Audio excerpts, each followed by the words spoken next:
the Five. Okay, let's just practice. We'll just do a rehearsal. Okay, so tomorrow we're having on Justin Nunley. He's got like 3 million followers on TikTok. I don't do TikTok, but I wanted just to go over and look at his shit. I came across him on Instagram. Could you pull up his account, Souza? No, wrong.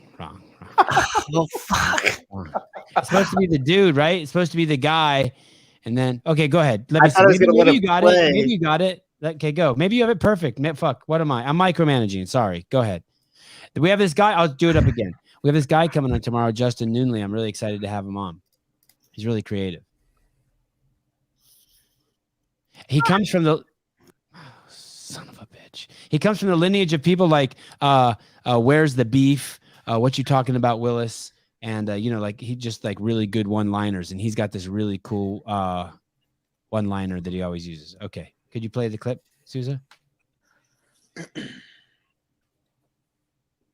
A bra. Listen, did you know there's 1,000 people living in the tunnels under Las Vegas? Oh my God. Now you do. You know what I need right now? A bra. Listen, did you know there's 1,000 people living in the tunnels under Las Vegas? Now you do. You know what I need right now? A bra. Okay, that's good. So that's how he's found this like niche where like he shows something and then he cuts it off and then he drops a fact like, do you know that cheetahs only fart when they're asleep, or shit like that. So I'm excited. We have shirts in stock, CEO shirts, your mom shirts, politically homeless shirts. We got it all. You should go check it out. I don't know how fast they're shipping. I ordered my red one. I don't know why I don't have it yet, but I'm actually really, really pumped to get it.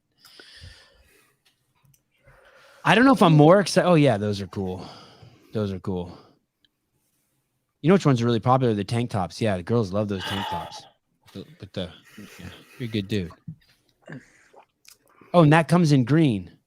Did you get shirt? I sent you shirts, Taylor. Did you get them? I didn't get them yet. Oh, perfect. Well, I didn't check my mailbox either. I check it like every 3 days. So I'll check it in the morning. So when you come out of the trailer park and you go over to like where all 75 boxes are, you go over there once every 3 days. It's group mail and I lost the keys, so I gotta wait for that. You have to stand by there.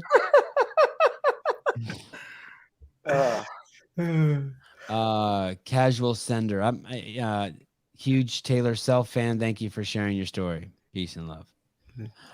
Brian Friend is here today. We get to pick his brains. Brains? Is it plural or is it singular? Fuck it. Brains. And about quarterfinals and semifinals. And I want to start with this. And I brought this up before, and hopefully Taylor's on my side. I forget where Brian falls, but how many opens, how many games with championships equals team games championships? Let me say that again. How many individual is one individual win worth 2 team wins?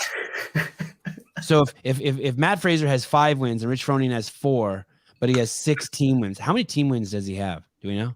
He has 5 currently. He's going for 6, which would be 10 total if he's able to pull it off this year.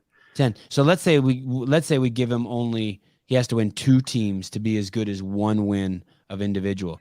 Then he would still be better than Matt. Shit, if you made him 3 and he won this year, he'd be better than Matt. Rich is my champ. It's interesting. I used to be on the total opposite side of the fence of this about even comparing the two, but it's getting ridiculous, right? I mean, he's proven. He's proven. No? Taylor, you just want 1. You're not greedy. Just want 1. Just chalk 1 up. Pretty much everyone just wants 1. It's hard to win 1 though. But before we get into the exciting fun stuff, were there any problems? Did Hiller attack over the weekend? Anyone screw up? Anything worth noting? Did the workouts leak? Anything that was absurd? Listen, can I just preface this by saying I don't get why these athletes aren't putting their videos as unlisted. And just Taylor letting his Self has head just stretch. talked more in the first in 3 sentences than he talked in the entire last appearance on the show. Let's put that in the record books. Why Taylor? Why wouldn't they put it up? Just so they don't get drilled? Yeah, like why? I mean, yeah. That's a good point. Yeah, why make it public, Brian? I don't have an answer for that. At first, I thought it was a dumb question, but that's actually a brilliant question. It's for the Like clout. I get why Mayhem does, right? They're a brand, but why is like Juan Alfredo Ortiz from fucking Argentina have his video up? Same reason that I have videos up is, Clout? no, to just so that, if there is some, random person out there that thinks it's worth watching me do a 15-minute workout, they can. Also as a, point of accountability, but I think that the athletes should, every athlete who is, especially considering the possibility of making a semifinals shouldn't really have anything to hide. The obvious reason they put it up there is to promote their YouTube channel. Yeah, but some of these guys, they don't have anything really to promote. Do you know what I They're mean? promoting themselves just for their family, friends, community, whatever. I guess. What do you think, Taylor? You buy that? Is it worth the 600 subscribers you have? These them? I don't know. I used to put my open workouts up on YouTube, and I had like 5 subscribers. But you have nothing to lose, though. But you have nothing to lose. I think what Taylor's saying is that we're talking about people who want to move on to the next round. Why let some random dude in his fucking garage in front of his black Suburban that he cleans every day call your reps out? You know what I mean? Like, My only problem with it is, well, that exactly, but you're opening yourself up to criticism from people, in my opinion, who I just don't fucking care what they think. And I'm a really good mover. I know I'm a really good mover, and I know my reps are good. My boss at my gym would be the first person to no rep me in any qualifying workout. What's his name? Andy Or her Hendel. name? Oh, yeah. Spencer's dad. Yeah. I mean, he fucked me up last year in one workout. We had to do 3. I just envision a lot of these. I mean, I would just, mine's unlisted. That's all I'll say about it. How many subscribers do you have? Like 4. Yeah. Can you bring up his YouTube? Let's see if we can get him 6. Yeah, I just found Brian. You can't even find mine. Oh yeah, we can. Taylor does look like a butcher. And Brian, what you're saying is like, hey, it's pointless. You're gonna get caught eventually anyway. Is that what you're saying? No, there's people who we know didn't have good scores this year that are, being allowed to maintain those scores. Dude, these comments. Oh, you found it. You got 6 now, brother. Oh yeah. Subscribe to that shit. Yeah, We nice. couldn't even turn the camera sideways. We got Yeah. Like I put my last chances all unlisted. I don't know why. Oh, Who's Blake Shelton? We can see who you're subscribed to here, Blake Shelton. Who's Blake Shelton? Am I? Oh, dude. Scroll down. Let me see. Who is Sevan Blake podcast, Shelton? Theo Vaughn. Do you know who that is? That's how you should get on your podcast. I've tried. Really? I've Oh my working on it. God. Tried. I told him he could sit on my face. That didn't do it. Damn. No. I should tell him. I just sent him a picture of Taylor and say you can sit on Taylor's face. Fuck it, Taylor. That'll do Will you it. cut me a steak up back there? Go back in the kitchen and just cut me off a piece of steak. Said Taylor looks like if Woody Harrelson grew a handlebar. Man. These are amazing.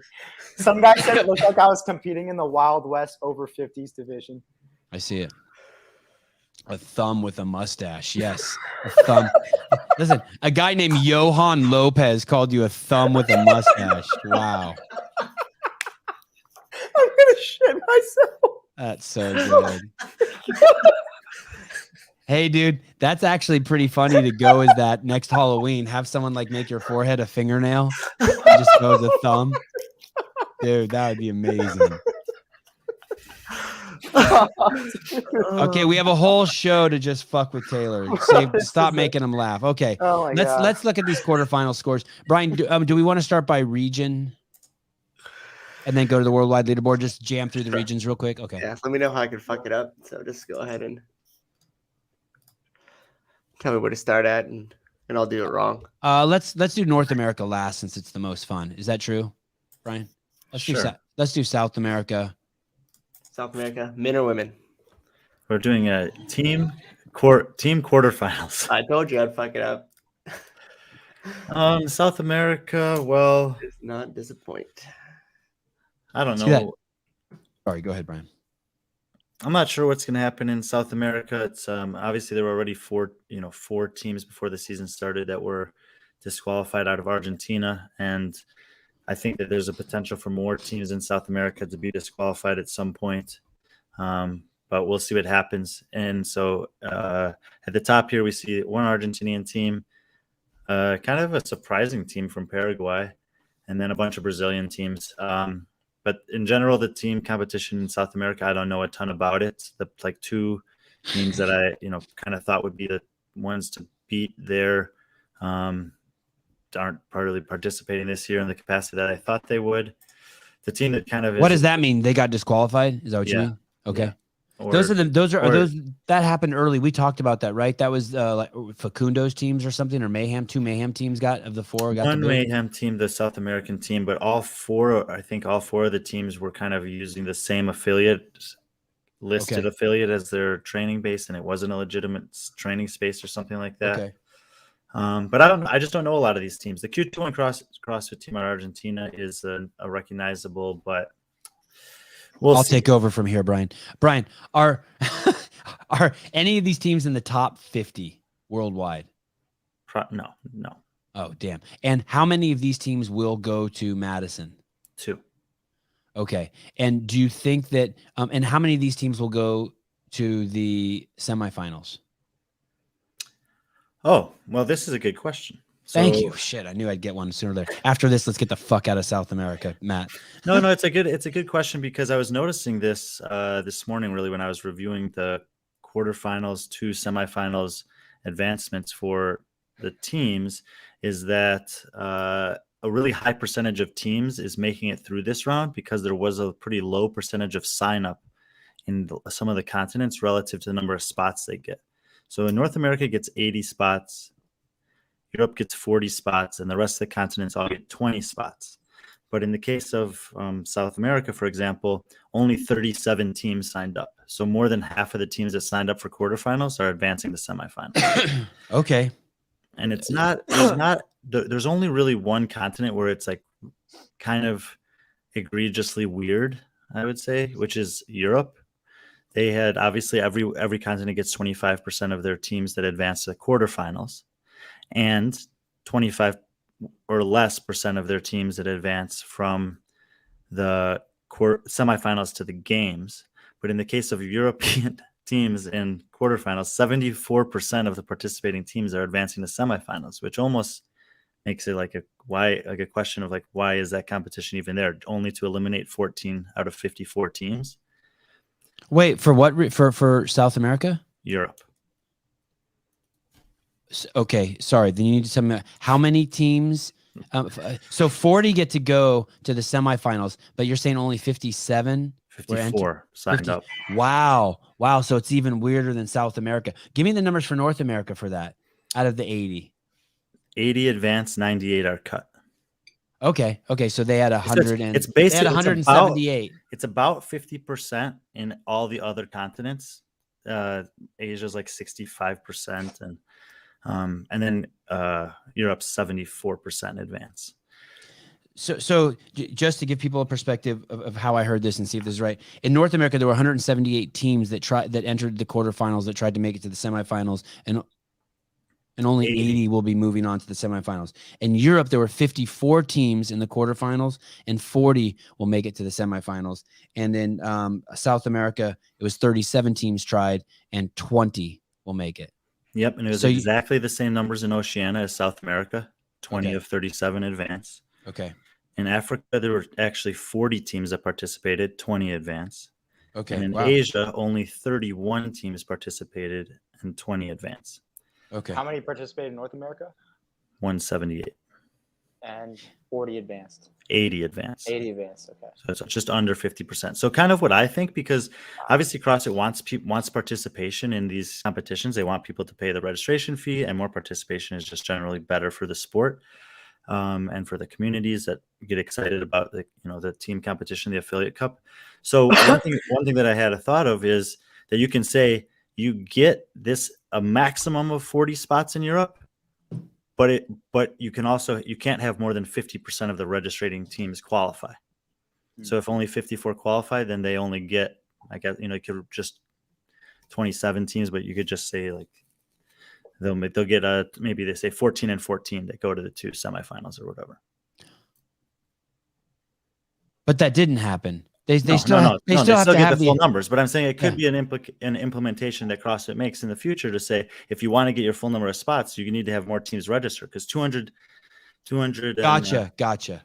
Or whatever. So you're not saying it's something that could be fixed this year, but looking forward, it's worth noting. Yeah. It was just when I looked at it, that was it was an outlier. Europe was the biggest outlier. Asia was another outlier. And so I just had this thought that it could be something CrossFit could do to promote participation. If you want to get this number of spots, then you guys need to have more participation. Significantly easier if you're a woman coming from South America as an individual to get to the games than Europe. But significantly easier if you're a team and you want to go to the games coming from Europe.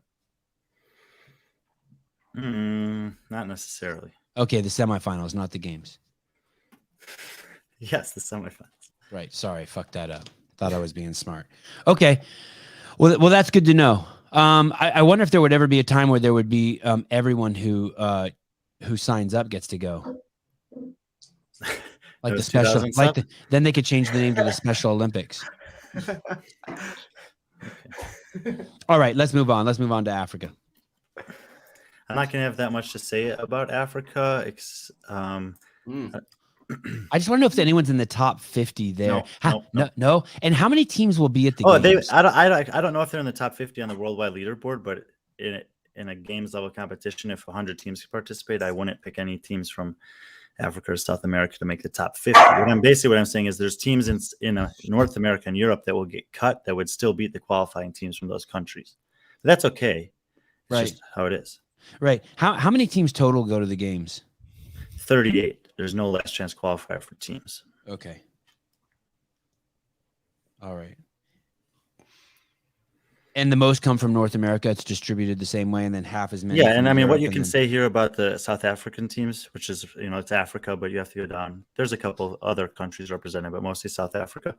Probably one of those top 3 teams will make it through. Look at the points relative to everyone else. So I would expect that this is a 3-team race. And I mean, 5 points across 5 workouts is a clean sweep. So this team is obviously the favorite going to the semifinals, but I don't really know them. So.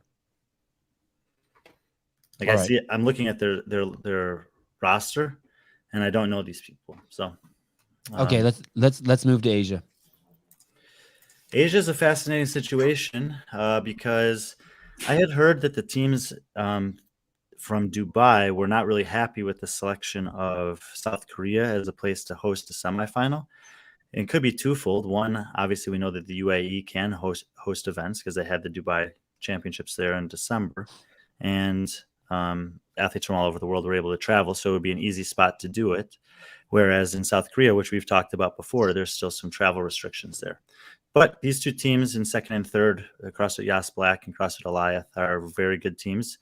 And then you have the team in first, which is this. Actually, I'm really interested in this team in general, and obviously it's super unfortunate what's going on with Russia right now. But the Kalashnikov team in Russia is basically, I think they're like the equivalent of Mayhem over there, meaning they're just like congregating a bunch of athletes in one spot, not necessarily even in one division. So they have a team. They have some athletes that are competing masters. They're doing like local or like a national level competitions throughout Russia and representing this Kalashnikov team. They have some individual athletes that are trying to make a run at the games. So it's a cool training. It's like I view it as, and I haven't been there obviously, but as like kind of like the premier place for CrossFit athletes to train in Russia, and their team is obviously in first place here and will have a chance to make the games. But between South America and Asia, the percentage of participation at the games relative to qualification in the last couple of years has been so bad. It's like I love that we have the representation for these teams, but if you make the games, like, come to the games. And if you're not going to come to the games, if the representatives from those continents, like last year, they had a team that didn't go, a woman that didn't go, 2 guys that didn't go. It's like, which country? Asia, but really Asia. it's all the Russia. continent. Right. Oh, well, they can't come, right? Well, yeah, this right now, obviously but it's like there's always a different reason why they can't get there, and I just want to see a full games field. I don't care where they come from, just give me 40. Can Russians come to USA? They can't even get their flag on the leaderboard. They ain't gonna let them in to compete. For the person, hey, Susan, let's show people how to see the team rosters here. So we can just click on any one of these teams. Yep. And then go to view profile. Yep. And they're going to scroll down to the bottom, and it'll go past this leaderboard. And at the way bottom, keep going down, all the way down. There's the top 4 are the ones that competed in the quarterfinals, and then anyone who's listed under that, which will have the same 4 people, are the alternates that submitted. So you can see who competed and who their 2 alternates are. And you can do this for every team, I believe.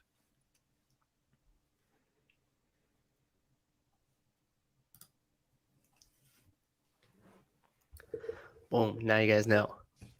Hey, can you travel? Can any Russians travel to the United States? Travel from Russia, Just Google search it. USA, I guess. I mean, Russia travel advisory.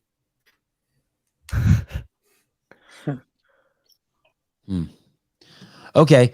So Brian, do you have a solution for that, or you're just expressing frustration? No, it's not. I mean, there are potential solutions for it, but like one of the things. Hold the games in Russia. No, but you could say, I don't know. There's different things that you could do. I don't necessarily know what the best solution is. I just know that it's been pretty frequent that especially the qualifiers from Asia have not been able to make it to the games. And I think it's just disappointing. Like, you want to see the best from all over the world. And if you can't see them for whatever reason, then we want to see someone there that's filling out the roster of 40. Right. So basically there should be some backfill plan, so it's not wasted. Yeah. I think everyone would want to see that. Like, it's already obviously incredibly hard to qualify. And when you have, when you have like 10 guys in North America that are just like, I'm already here. Like, give me a try. If there's a spot, I'll go. And it's like, no, we're just waiting to see if this guy from Russia is going to come, even though he hasn't come for 3 years. It's like, it's normally I would say no, I would disagree with you, but why I agree with you here is also not only are they ready, but they're better. They're better than the dude that they would fill out. Meaning that there's teams, like you were saying, that there's teams in North America that won't make it that'll be better than some teams that don't that no-show that made it.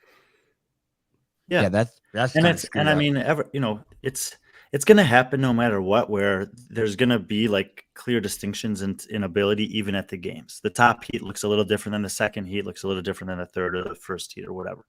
But there are, I think, ways that we can increase the overall level of caliber of athlete or teams at the games while still having global representation and opportunity. And Tyler Watkins and I talked about this recently, using one of his new metrics, a weighted rating system, on a Bottom Line episode for Morning Chalk Up. I think it's going to air this week, and it was along with an article that we co-wrote about this exact situation. Oh, I can't wait to see how that affects subscriber rate at the Morning Chalk Up. A Tyler Watkins article on scoring. Fantastic. Chubbing up now. Okay. Sorry, Tyler. You're a good dude. Did you have to chub up? Aren't you just full chub every time you have that shirt on? Yeah, every time. Every time. It's a synthetic Viagra. Brian, do all of these people go to the same semifinals? Does South America and Africa only get one semifinal? Like you got to go to this one. Africa gets one, South America gets one, Asia gets one, Oceania gets one. Okay, so they're not cool like us, where they get a bunch of different ones to choose from. Okay, so we did Asia, we did South America. We did Africa. Well, we're close. Okay, Oceania. You can do those too, Taylor, if you want. Oceania, actually, so this team in first place here, CrossFit Selwyn, I actually put a little feature of them up on my Instagram story today. This is a team that I don't think was like really well known, and that's why I kind of didn't want to talk too much about the teams before this or during the competition. Even I just wanted to wait till to finish up, because we basically now know what the team rosters are. And before quarterfinals, we didn't. Obviously, there's still some things that could change with alternates, but we have a good idea. This team has Marnie Sykes and Madeline Schelling on it. They were on Army 64 that placed in the top 10 at the game last year. Now they're competing with this CrossFit Selwyn team. This is a team out of New Zealand, by the way, not Australia. Can you click them, Souza? Do something, Souza. Do something. Click something. Click something. And they've paired up with Ben Fowler and Luke Fowler, who are two guys that I think if there were 5 spots available out for the men in Oceania, that especially Ben Fowler would have a good chance to maybe make it through there.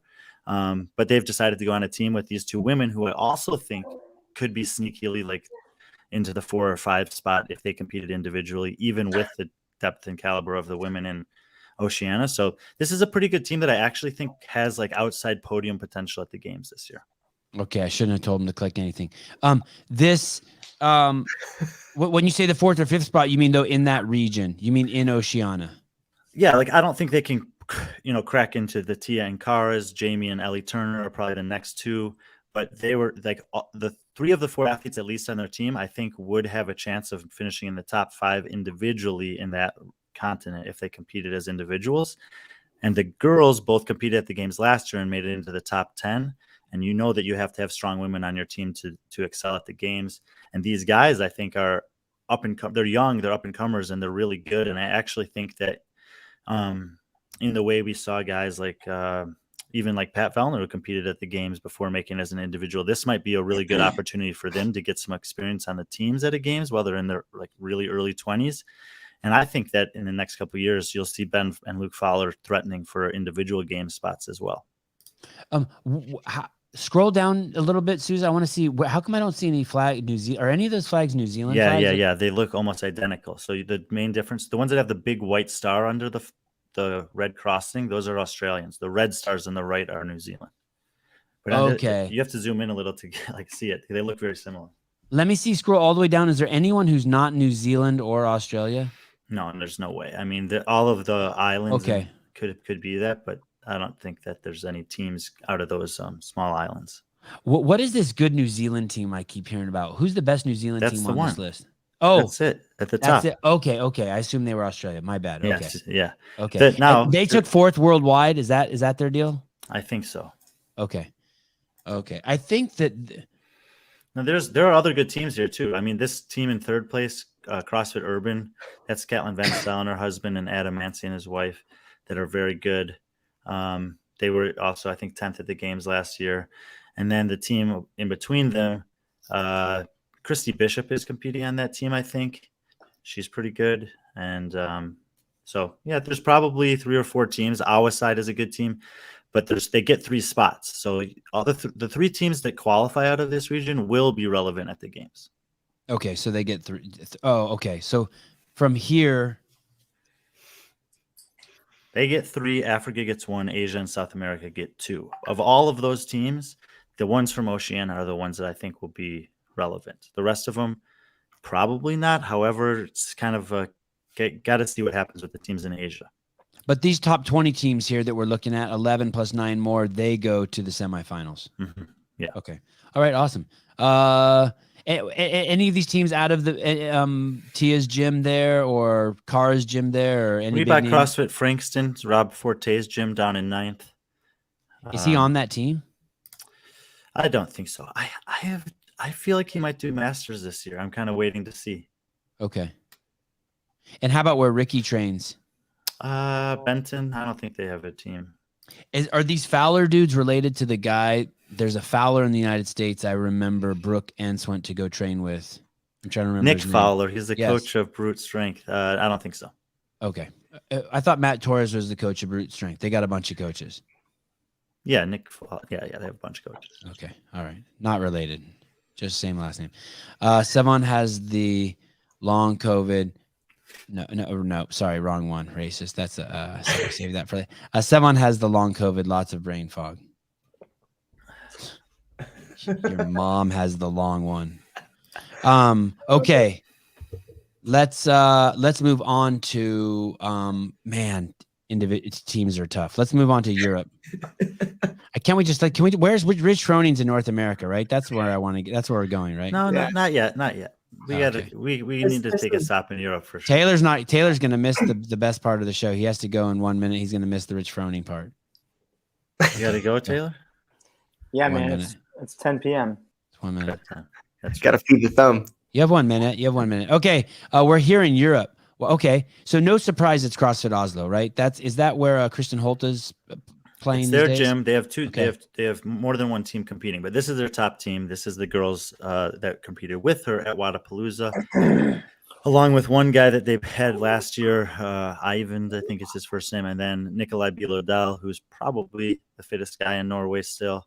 And this is a podium contending team for sure. The CrossFit Nordic team in third is going to be better than they were last year, and they were a top 10 team. CrossFit Reykjavik is obviously the team with Annie and all those guys that's been getting a lot of attention. Are you like, oh shit, they're fucked? No, not at all. No. No, I'm not worried about them at all. Are you kind of like, wow, that's how good they are? They have a 30th and they're still in fourth.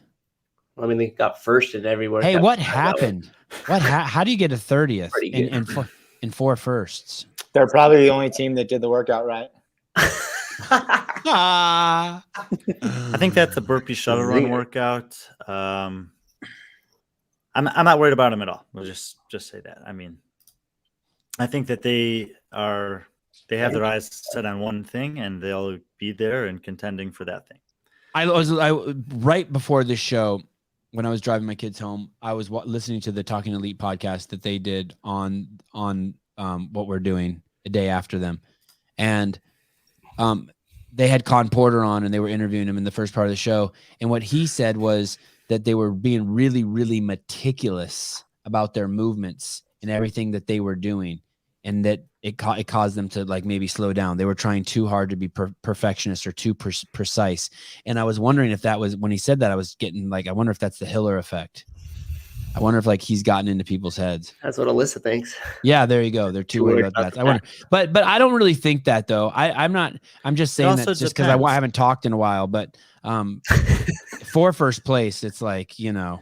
Well, it also depends. You think about a team like that, they might very well say, synchro burpees is something that can really mess teams up at the highest level, and we don't want to have that happen to us. So we're going to practice doing it perfectly now, and we're going to make that the priority. I mean, I'm just speculating. Whereas other teams that might be on the, nervous about making it through to the next round, they might say, well, they didn't specify where our head has to be. There, we'll just risk stepping on the line, and if they give us a penalty, but we're going to go all out for it here and see what happens. And if enough teams do that on that particular workout and you don't, then yeah, you could easily slide down the leaderboard. Taylor does team in the bedroom.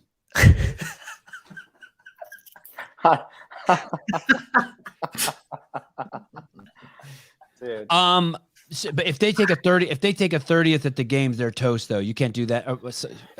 Obviously not a 30th, but you can't. Well, there'll be judges there. They won't have to worry about being so deliberate. That'll be on the judges. Hey, did they have a video? Did they put out videos of their stuff? Nope. Weak. Unlisted, baby. Interesting. All right, Okay. I gotta head out. Love you, dude. Thanks. See you Bye, later. Taylor. Thanks for being a target for comedy. You're a good dude. Come on anytime so we could just rip on you. Mr. Thumb. They call him the Thumb. The Thumb. I didn't realize he was staying so short. I want to say something so crass. It's not even crass. It's just so inappropriate. I have to make a note and say it on the live call-in show tomorrow. Thumb. It's about the thumb. The thumb's a fascinating finger. You have to have it, right? But in your finest moments in life, it does not get used, which is fascinating to me. Okay. I'll leave it at that. I'll leave it at that. Right, Brian? It doesn't get used in some of the most fascinating moments in life, right? Hook grip. Underutilized. I guess you carry 6-pack with it or 12-pack. Brian, you don't drink, do you? Very rarely. Yeah. But when he does, He quit drinking and his sense of humor both went away at the same time. He just, you out. Get out. Okay. Do you think Reykjavik can win the games? No, but I think they can get second. They can't. You think? And is anyone on this list can get third? Do you see a third place? Oh yeah, for sure. And I don't think that they're a lock for second by any means. I mean, I think that besides that, I think that one team in Oceania, CrossFit Oslo's team, CrossFit Nordic's team, CrossFit Reykjavik's team, and maybe 2 to 3 other teams from North America all have a good podium potential this year. Okay. The Hey, team I'm really curious about is the Spanish team. And I've Okay. mentioned before that there keeps being a like influx of Spanish names and flags on the leaderboard. But that's the second place team right there, training culture. yeah, well, they were first place after the quarterfinals last year. And then they didn't compete in semifinals because some other athletes decided to compete as individuals. I think based on the roster they have here that this team will compete in the semifinals. And I'm really looking forward to seeing them compete there because I wanted to see the first place team complete last year, obviously, and see if they could, because it's still an online competition. There's still some obviously critical elements of teamwork that weren't tested here. So I really want to see the Spanish team go up against some of these other teams and see how they look. But there's a ton of good teams in Europe. The teams out of the UK are pretty good. The CrossFit Porti team out of Finland is good. There's 2 other teams from Norway in the top 10. Butcher's Labs there in 11th. It'll be this will be actually an interest. Like once the semifinals get seeded for teams, there will be teams in Europe also that don't make the games that are would be fine and hold their own at the games. Maybe not in the top 10, but 15 to 30 range. You don't see another 30th place finish until you get to 11th place. So I guess that shows how great CrossFit Reykjavik is that they can be in 4th place and have a 30th. Mm-hmm. Hey, I will tell you this about the Spanish team. I bet you it's the best looking team. I seriously. I'm going to click on just one of their names. I'm going to click on this guy, Alexander Anaskatsi. Because you know who he is. Oh, no, I don't. Oh. We're going to try this one. Oh, yeah, okay. You got to go to Nike van Overveld, obviously, by the way, is not Spanish. She's from the Netherlands. And she's probably one of the 2 fittest women in the Netherlands. I think we got the whole team here. Let's check this out. A picture of the whole team? I bet you they're so damn good looking. I mean, not that there's many teams that aren't good looking. Yeah, look at them. Yeah. Just some beautiful people kicking ass. Anything else about Europe teams? No, exciting though. We're getting closer to the big guns. I'm excited. Oh, I don't want to forget to bring up these South America teams that got disqualified later on in the talk. I want to ask you at some point where they would have. What's the best they could have done? So at the games, like if you really gave like are they? Did we lose any top 10 teams? No. No. I was gonna say. I mean. There are a lot of good teams with a lot of experience in team competitions from Europe and especially in the United States. It's just and in Australia and New Zealand.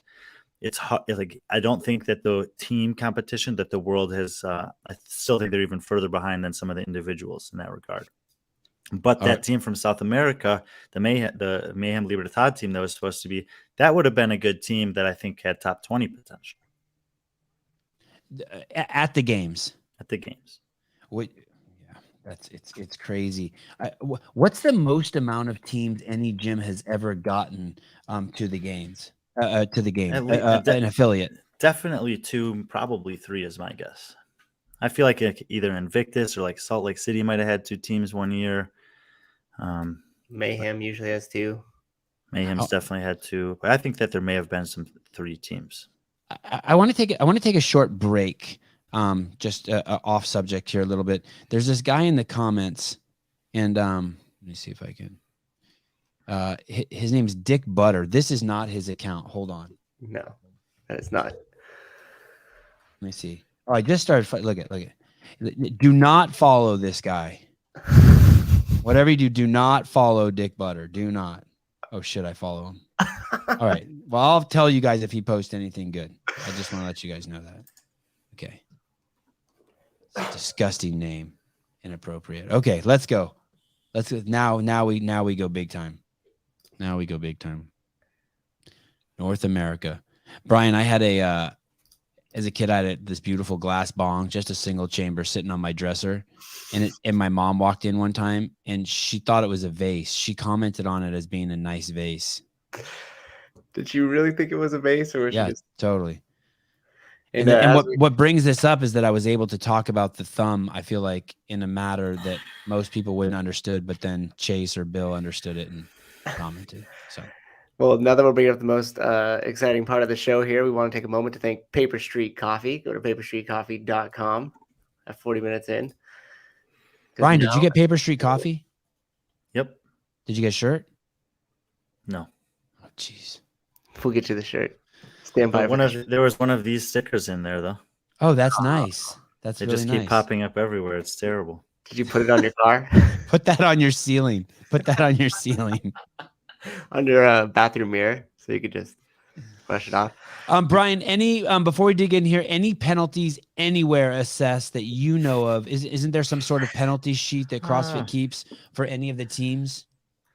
I don't think they've released anything about scoring adjustment for team workouts yet, and I don't think it's necessary or realistic for us to expect them to yet. I'm sure that they will release that eventually, and my hope is that they release it when it's finalized. Okay. You know? Okay. Did they give us a date for that? I think that they're intending to finalize the team leaderboard this Friday. And so far, on the 3 times that they've been intending to finalize something on a Friday, they've done it one of those 3 times. So I think they'll probably be able to do it again this time, though. Oh, that was convoluted. Okay. Were these workouts are the team workouts cousins of the individual workouts? There's definitely some similarities, and that's okay. Obviously, there's some stark differences. And of course, like we mentioned, there's certain things that can't be programmed here in the capacity that you might want to, but that's what the semifinals are for. And so considering everything, I basically agree with what all the other analysts and experts have said, is that this was a pretty good slate of workouts for individuals. And I really don't have anything I don't have anything critical to say about this competition, this stage of competition, really. Well, then this show isn't going to rank very high in the YouTube. Patrick Clark says, have you ever seen Hobart and Dick Butter in the same chat? Oh, wow. That's how conspiracy. We don't do conspiracy theories here. Patrick Clark says, Mayhem got a 30-second penalty for event 2. Yes, that's the shuttle runs and burpees. They might have got a penalty for stepping on a line. They might have got a penalty for laying down when they weren't supposed to lay down, waiting for their partners to come back. And I'm sure that there'll be other penalties that come out, but I don't think it's going to have any significant effect on the leaderboard. And how does he know that? Is there like some sort of like place he looks on the internet where he knows that, or he talked to someone at Mayhem? How do you know that? How do people get these details? And knows a lot of people. Yeah. And is that time 11:41? That's with the penalty? Oh no, sorry. He said sorry, event number 1. Okay. That would make more sense then. And where they have an 8:56. We see event 1, yeah, there was a lot of synchro stuff. So thank you, Patrick. I think that was the dumbbell workout. So maybe they got a penalty for hip extension or something. Okay. When we spoke to Rich on the show, were you on that show, Brian? No, you weren't on that show. No, it wasn't Rich. It was, it was Rich. Rich said this is the best Mayhem team that's ever existed. Does that also mean, in your opinion, Brian, this is the best team ever to step on the floor at the CrossFit Games? Andrea Nisler, Taylor Williamson, Rich Froning, and Samuel Cornouaille. Yeah, once they do that, then I think so. Once they make it there. Mm-hmm. Okay, we don't want to. It's like tennis. I mean, I don't want to. It's going out. You don't call it out until it hits. I mean, it's one of those things. It's like, obviously the Hacks Packs teams were very good and won 2 years in a row, but it's a different era. It's a different generation. Obviously, the team of Wasatch that beat Mayhem in 2017 was an incredibly good team.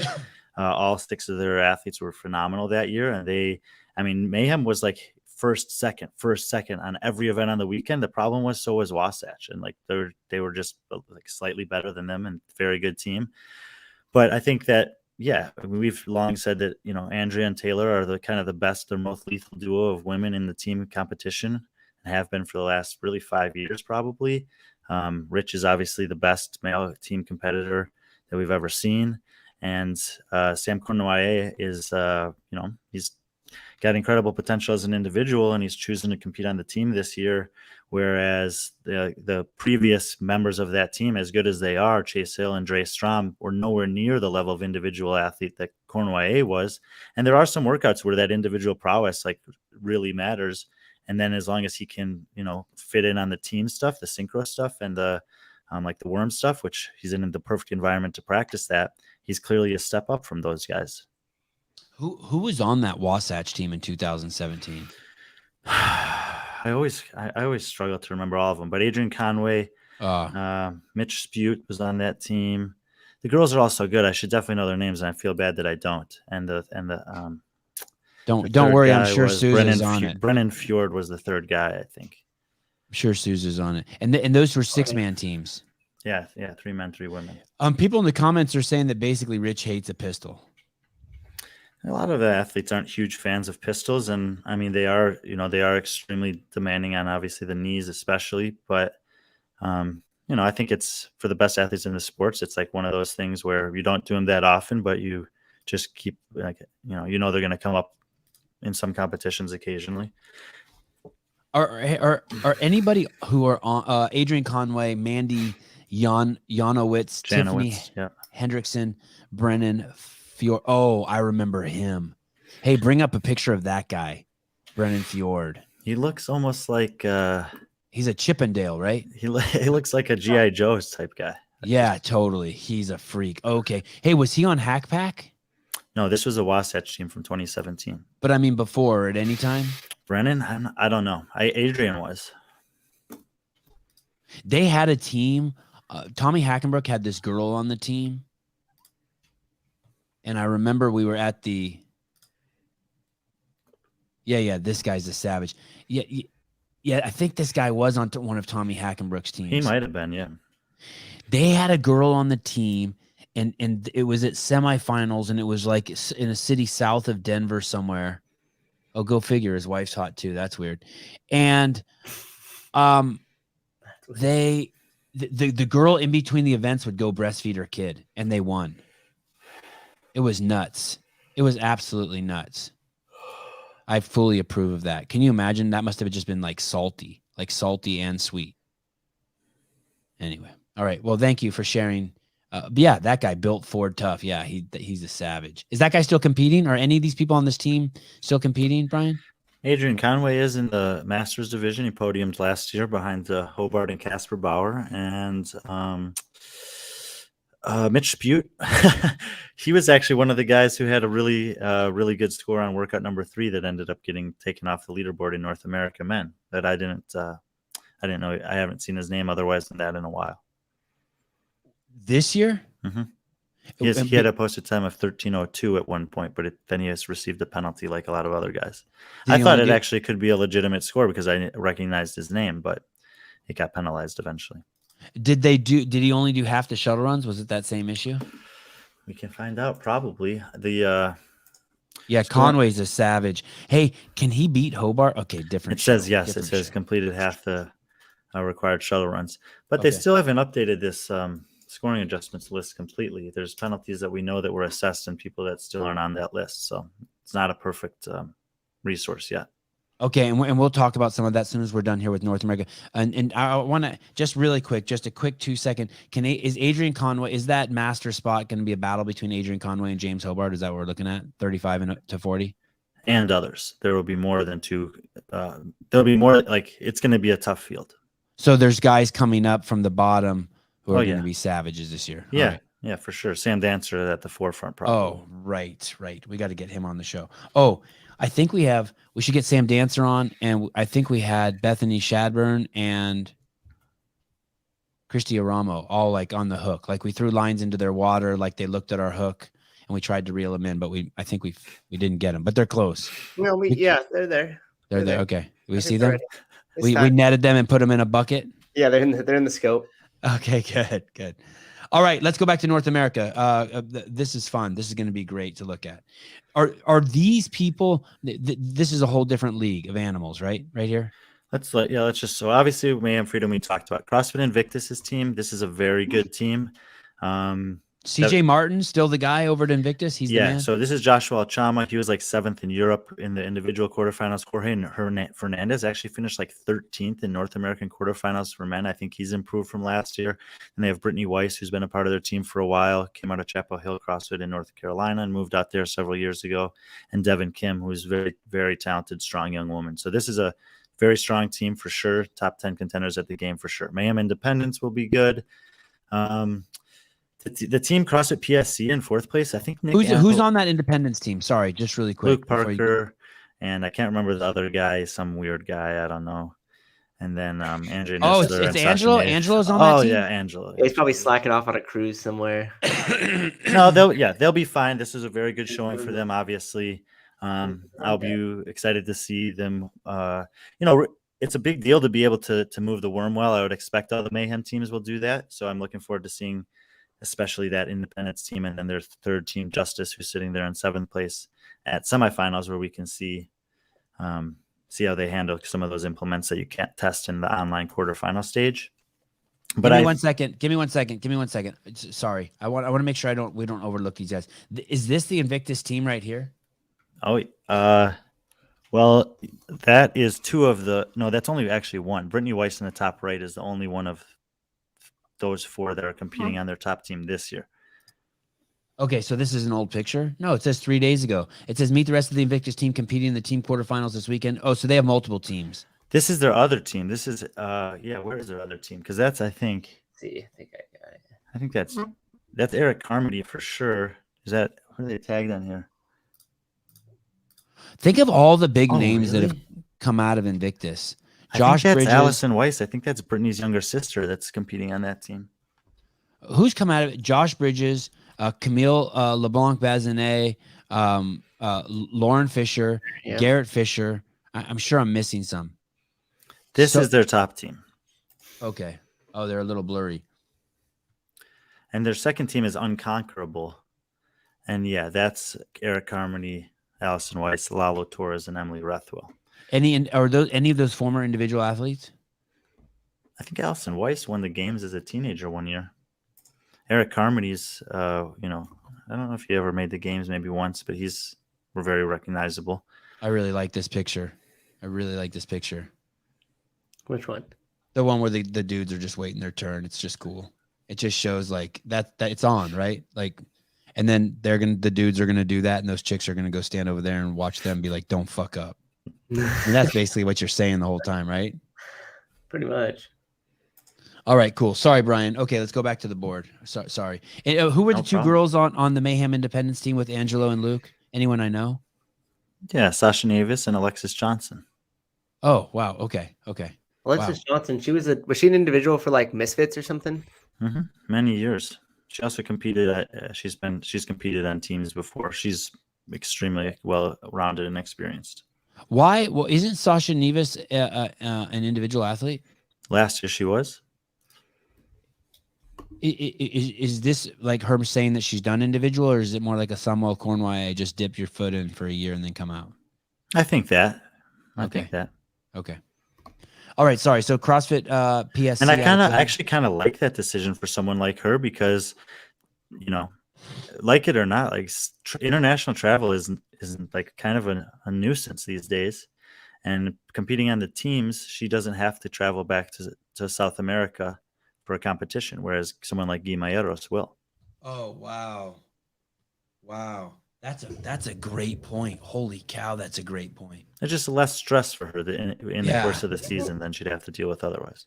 And there's no guarantee that she makes it. Like there's, the women's field in South America has a couple other really, really good women that could potentially bump her out. They only get 2 spots. Competing on that team, she's almost guaranteed to make it. So this really is an affiliate competition. Everyone on the team could be from Canada, but if you're training in the United States, you're good to go. Yeah. So we saw that I like Spanish that. team had a woman from the Netherlands on their team. Right. And the teams in Dubai, none of maybe one of the 4 athletes are actually from the UAE. The other ones are just international athletes that are coaching at that gym. I wonder if you even need, and you probably don't even need one person, right? Mm-mm. Okay. All right, cool. I mean, Joshua Alchama, he's from the UK. He's living in LA and competing on Invictus's team. I was just thinking, what if all 4 were from a foreign land? Yeah. Okay. Do you think That's usually the case with the UAE teams. Right. Do you think we could see 2 Mayhem teams on the podium this year? I don't think so. I think that the team competition is too deep otherwise. Mayhem Independence will be good, and I think that if I had to seed them right now, which I still think it's way too early to do, I would say they're like a 6 to 10 team. Wow. That's still pretty amazing. Yeah. Yeah, very good. So there are 3 Mayhem teams in the top 7. Yeah. They got Justice down here. And who's on Yeah, this but this Justice would- team? Sorry, go ahead. Oh, Go ahead, Brian. the Justice team has Ben Davidson. Then there's a young guy, I think Seth is his name, Seth Stovall maybe. Aniston, something is one of coach at Mayhem. And then I don't know why I'm blanking on the other woman's name, but she's actually Jessica Kalagian, I think, and she made the semifinals last year as an individual. Yes, And and she sounds Armenian. Yeah, no, this is a good team. I mean, Ben's been on the cusp of making it as an individual. Jessica did. Like I said, Aniston coaches at their gym. I don't know for sure, but I think they probably have pretty high-level coaches at that gym. And Seth Stovall is pretty good, talented young athlete. So this is a solid team, but I want to, like I said, I want to see, like, I'm not that surprised that they did great in this environment. You know, this was a good team test, but there's still things that need to be tested. So while I think that they'll do well at the semifinal, you know, based on their finish here, you would expect them to finish like second place at the semifinal they go to. And I think it's more realistic to see them finish like fourth place at the semifinal they go to. This team. No, this is just a girl. That wasn't the team. I know, but the team that she's on, Justice. Yes. Okay. Yeah, I'm looking at her too. I was just thinking she looks like she's cut from the same cloth as Taylor and Andrea Nisler. I don't know why I think that, but just like look at some of the pictures of her. She looks like she could be a sister, like the third sister in the group. She sure as hell doesn't look Armenian, but she got an Armenian name. But she's strong like an Armenian weightlifter. Wow. Crazy. Brian, sorry if you answered this already while staring at pictures. So you do think all 3 will make it to the games? Mm-hmm. Wow. Yeah, I think, and that'll like be I a said, first time. And that'll be a first. I don't know that for sure. Okay. All right. Let's go back to the board and check that out. And even if it is, it's possible that CrossFit Oslo could send 3 teams this year as well. Yeah. Wow. And Invictus could send 2. I mean, so anyway, this team in 4th is like the top Canadian team here. I really think the team in 13th is probably the overall best Canadian team when things are done at the games, CrossFit Pro in Montreal. But this PSC team has a guy in it. I think his name is Nick Anapolsky or something like that. And he did really well in the Open. Caitlin Anapolsky is also on that team. Anyway, brother and sister or married? I should know that because I actually had a conversation with him on Instagram, and he's really reached out to me as a nice guy, a nice gesture. But I'm not sure. But did you guys hear that? If you reach out to Brian and you're in the top 10, you will get mentioned. If you're not in the top 10, you might. Like Taylor Self's just charity work, just charity. Anyway, I was impressed by their performance, and especially kind of when you look at the points there, you see the top 3 teams have a lot less points than them, and then there's a 20-point gap after them to the next team, which is CrossFit Move Fast Lift Heavy, which is Christian Harris's team. Obviously a good team. So that's a pretty impressive performance, and it's a team out of Canada that I'm intrigued with after the semifinals. All the teams, Trina, all the teams with the American flags are diversity, equity, inclusivity. That's what the American flag stands for. It's the only country, I know you know that already, but it's the only country with this melting pot of people who get along so well. The only one on this planet. It's a great place. Brian, anything surprising in this list? Anything even are you surprised Mayhem got a 5th? No. I mean, especially if we know that they were assessed a penalty. And the other thing is we don't know, like, there could still be more penalties assessed. This is not a finalized leaderboard, but at the end of the day, it's not like if they got all 5ths, I wouldn't even be that concerned about it. And why is that? Why not? Because this is just checking a box for them.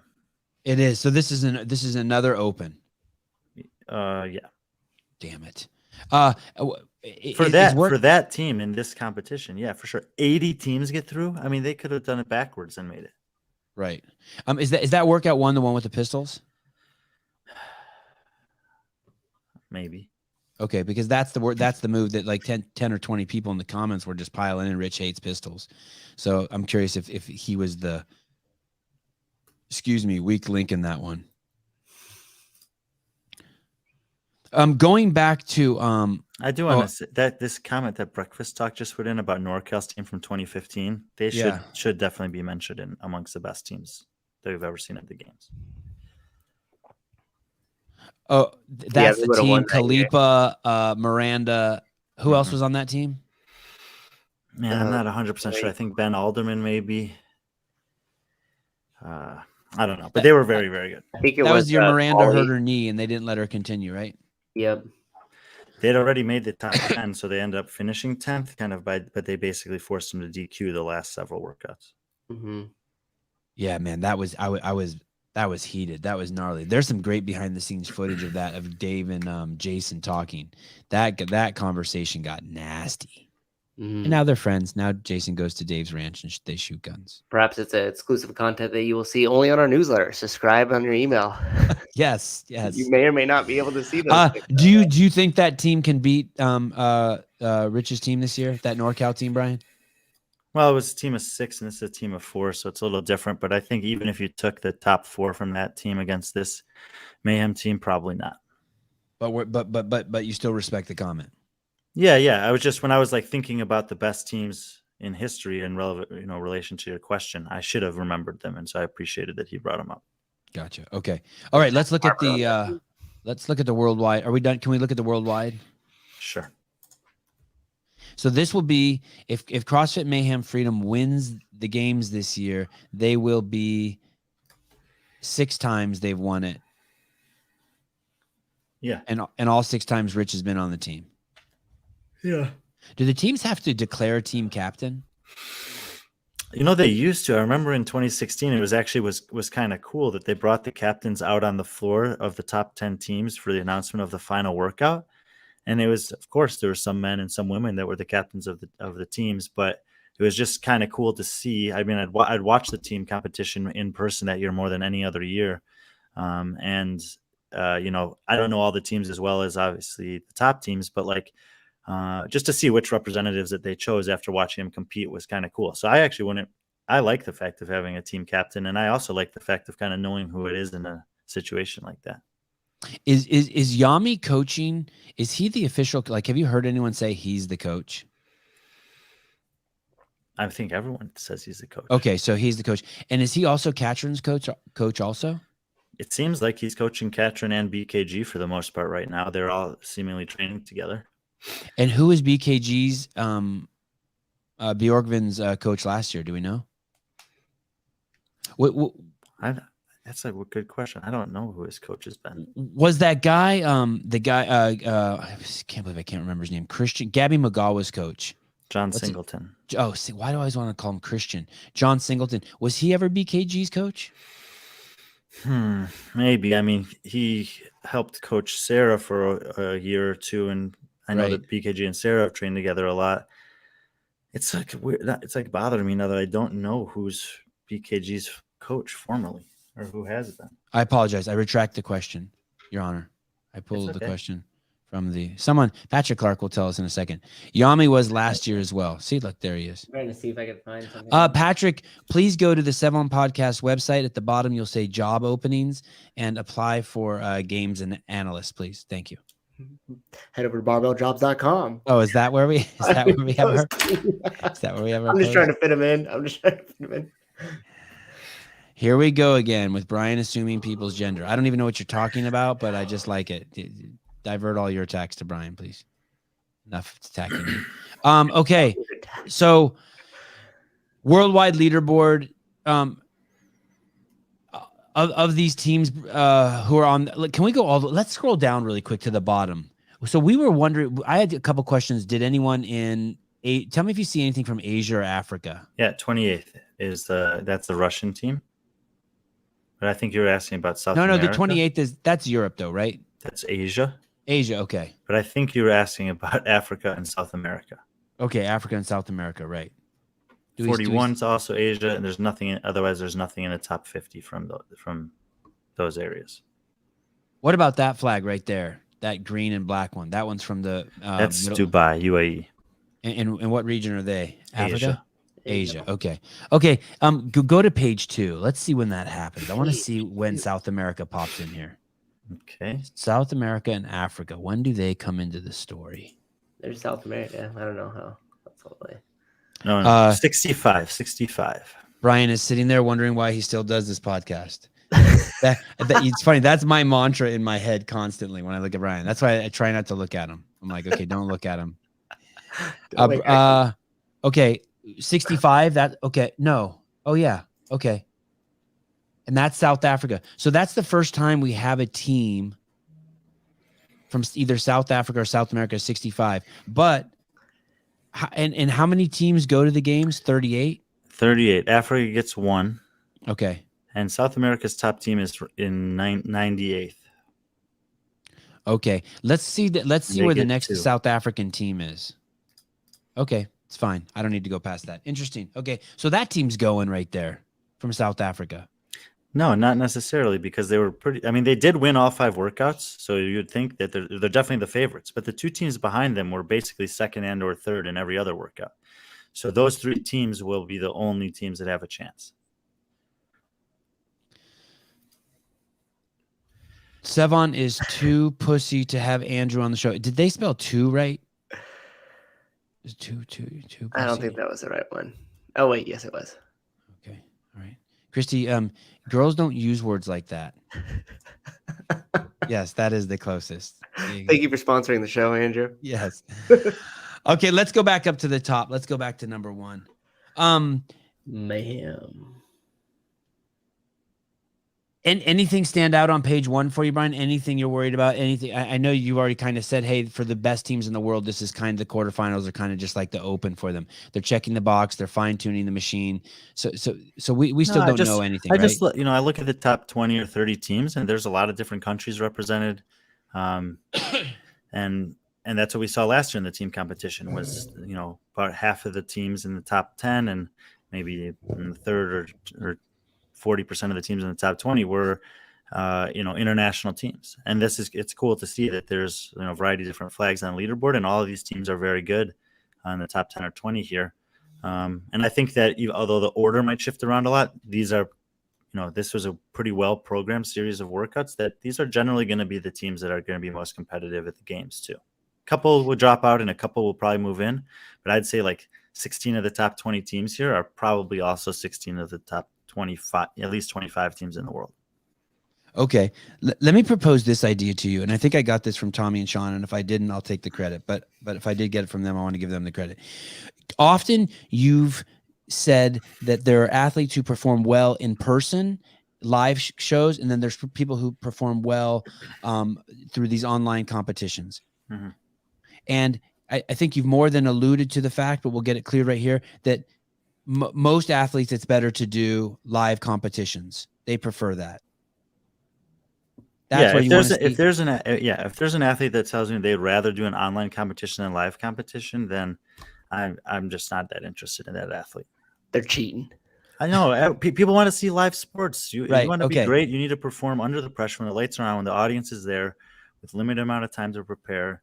That's the atmosphere. That's the environment, and that's the athletes that I want to see. For sure.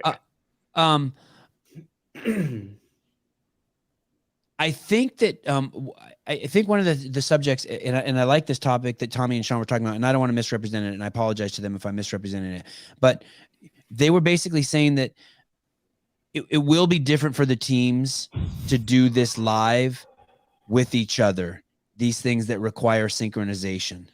And so I got the impression that live is even more impactful for teams, but actually the opposite. It's actually more of a chance that like they'll fuck shit up. Whereas an individual might thrive with the crowd, a team might be where they come apart. Like they get out of sync. They like bad shit can happen live that wouldn't necessarily happen with online, or online would give them another chance. And I bring this up in relationship to the 4th place team, this CrossFit Selwyn, because this is pretty crazy, right? This is a team out of New Zealand who's sitting 4th place in the world in the quarterfinals. I have no concerns about this team. There are other teams all around them that I have more concerns about. About showing up live and being able to sink the worm and all that shit. Mm-hmm. Yeah, and so that's a legit team. I think so. Yeah.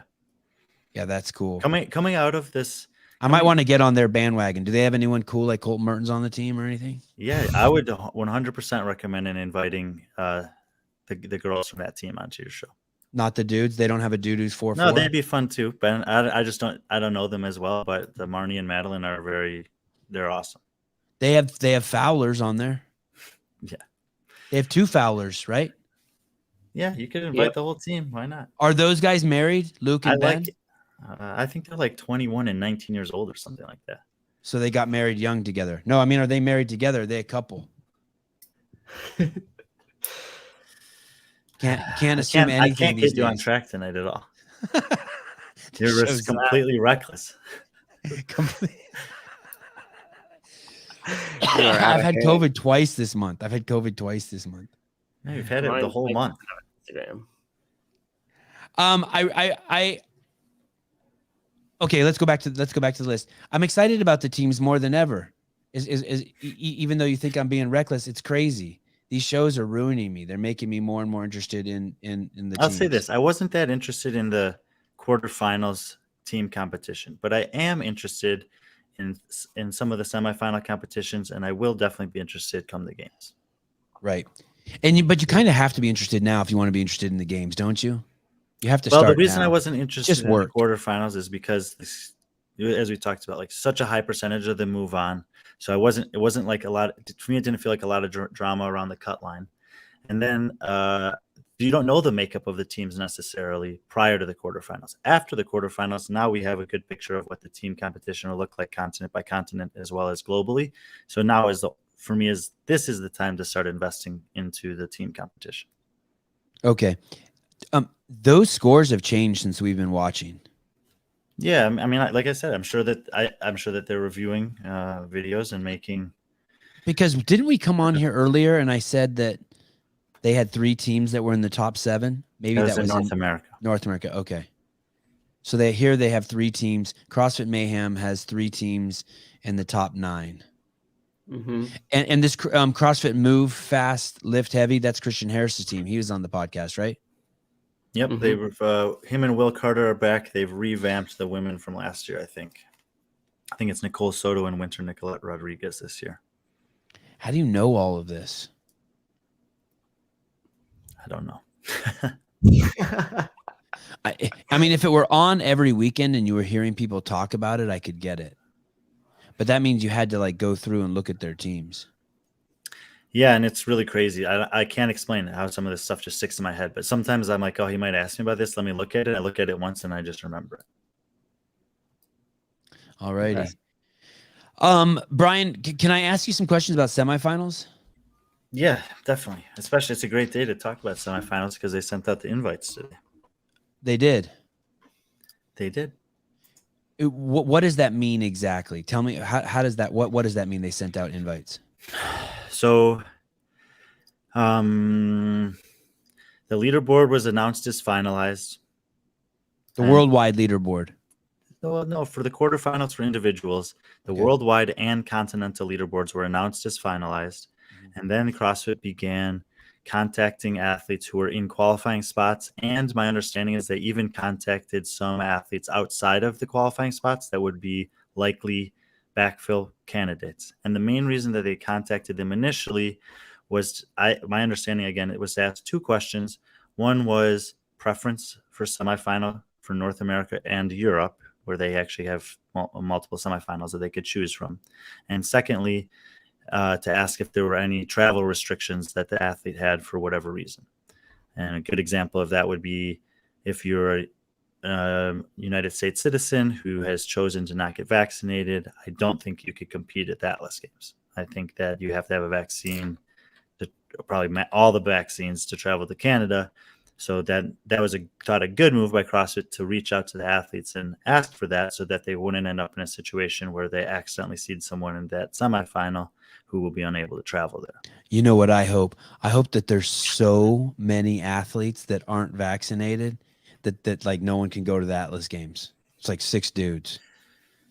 Okay. You know what's fascinating, Brian? I had David Taylor on today. He's a gold medalist in the 2021 Tokyo Olympics. He's a Penn State NCAA champion, high school champion all 4 years, junior high champion, stud wrestler, right? Gold medal in the Olympics. They didn't make him he didn't have to get the vaccine to go to Tokyo. Would you have ever thought that? I don't know. I don't know what to think. I mean, I don't know what's if you know the right people, like, can you just make it work? Like, if you have enough money, can you just pay it off? Like, I'm sure if you're flying on a private plane and you take a COVID test when you land, maybe there's just ways around it. So who knows? But I mean, it's Fraudulent back guard. Possibilities are endless. right. I bet the Atlas Games doesn't happen again. Well, I think the Atlas Games will happen. Really, and obviously everyone wants them to happen. It would be.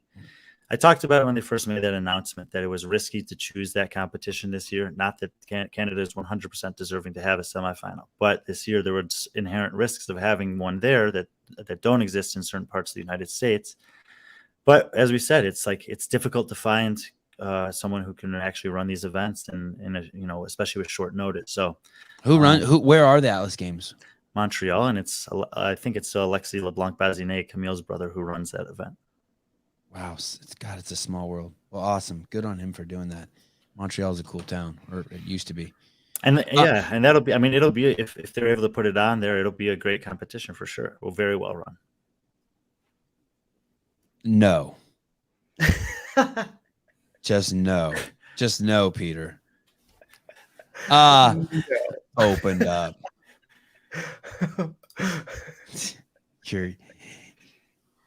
There's a word for that. I don't know what it is. Peter's inviting us to Canada. You know what I need right now? Oh shoot. I started playing the braless girl again. Okay. So Brian, how many semifinals invitations? How many semifinal individual athletes worldwide are there? 300 men, 300 women. Okay. And do we think that 600 and some change invitations went out? The change being the backfills? So the thing I first talked about, that was like a survey. Where's your preference and that was not for all the athletes, because the ones in the minor continents don't have to answer that question. And if there's any travel restrictions. So that happened. Then some kind of seeding process happened. And this is, I think, something that a lot of people are asking questions and wondering about. And I'm working on some things in relationship to this as well. But this is in section 4.03 of the CrossFit Games rule book. It's basically 3 sentences. And it says more or less, it says that the seeding and placement of athletes will happen prior to invitations being sent out. And so that would imply that when the invitations are sent out today, that you're not being invited to just semifinals, but you're being invited to a specific semifinal. And that happened. It also says that the seeding process will happen in a fair and equitable way. And it says that the main factors they'll consider are quarterfinal rankings and geography. For ranking? Quarterfinal rankings and geographical location are the 2 primary things that they'll consider when making sure that the distribution of seedings and placements is fair and equitable. Seedings and placements for semifinals. But you're talking about in the roster, you're not talking about seedings and placements in terms of which semifinal you'll go to. You're talking about that is what I'm talking about. Oh, okay. Yeah, makes sense. Okay, yeah, makes sense. They're not going to send someone from Florida up to Montreal. Why not? Because that wouldn't be fair and equitable. By including the words fair and equitable there, you're basically just appeasing someone. It doesn't actually mean anything. Oh, thank you, Brian. Come to the dark side. It's not a dark side. It's just a real side. I know. That's what we just mean. say real shit. Okay. So I'm trying to think how much. What is the date for the first semifinal? This is a question you ask every time. May 20th. I know. May 20th. I have to ask every time. That's the best part of the show, that I don't know anything. That's why this show gives so much good information. And those are 3 weeks long this year? 4 weeks. 4 weeks. You were hoping it would be 3 weeks. That was one of the I would love it to be 2 weeks. Feedbacks you gave. Look, there's someone from a company called Bone Media. Carlos. Bone Media. Okay.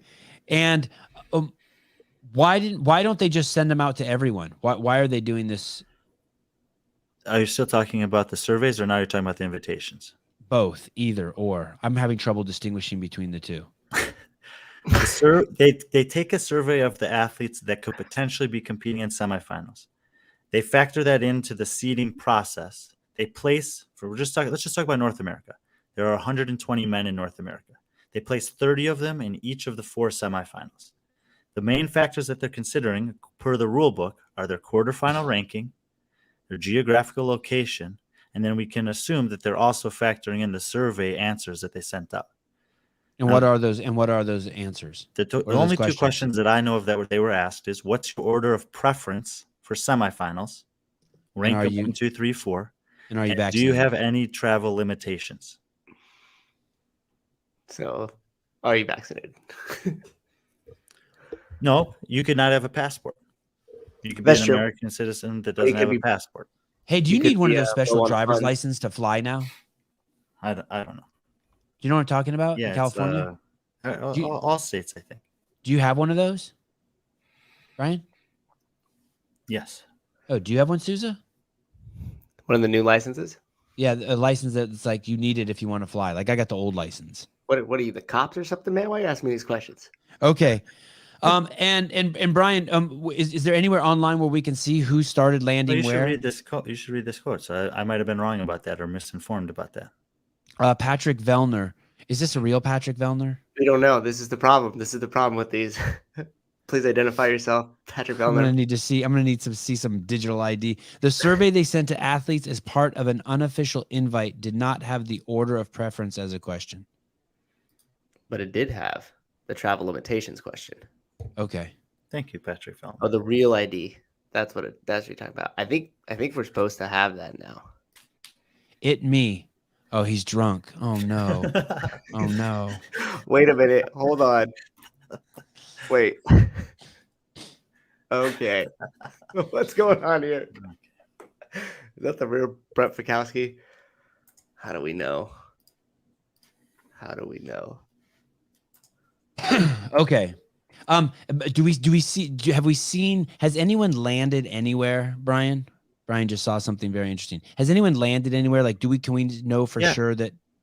Yeah, and so basically, this is cool. Actually, CrossFit's updating the leaderboards for the semifinals as athletes presumably register, or I assume they have to accept and register. I don't know which of those two things makes their name appear on the leaderboard, but names are populating, and names have been continuing to populate as we've been doing the show. Which I just saw one, which was Mitchell Stevenson, who registered for the MAC, which was surprising because I thought he would compete with his team, but it appears that he's not.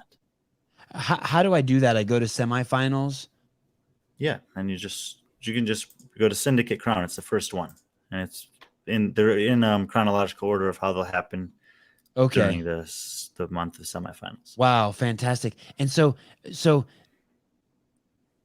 okay, so these if their names are in here, that means that these people have responded. Yeah, they've responded yes to competing at this semifinal. Wow, that's awesome. Kudos to CrossFit for doing this. By the way, CrossFit raised its prices today. I'm going to talk about this tomorrow for the L1. First time ever?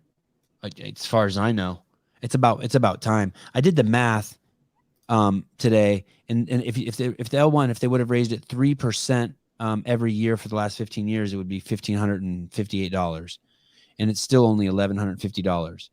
I highly recommend everyone take it. You have to go out and take your L1. You have to. But I'm going to tell you, raising the price isn't a big deal, but it's someday that thing gets in the wrong hands and they're going to tell you not to squat below parallel and the whole thing is going to be ruined. They're going to tell you to have a Monster Energy drink. Wow, look at these people. This is awesome. James Sprague. James, if you want to wear one of my shirts in semifinals, you would have to send me a text and beg.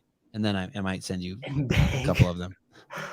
I don't want to be like Andrew. Andrew Hiller was frowning upon the fact if you ask athletes to wear. Sevan, pull up or Matt, pull up the MAC North American men's list. And obviously these lists are not full yet. There's still going to be people who accept these invitations, but already in this field we have. We can start at the top there. I mean, you've got what city is this in, Brian? The MAC? Is this Tennessee, Knoxville, or Nashville? Okay.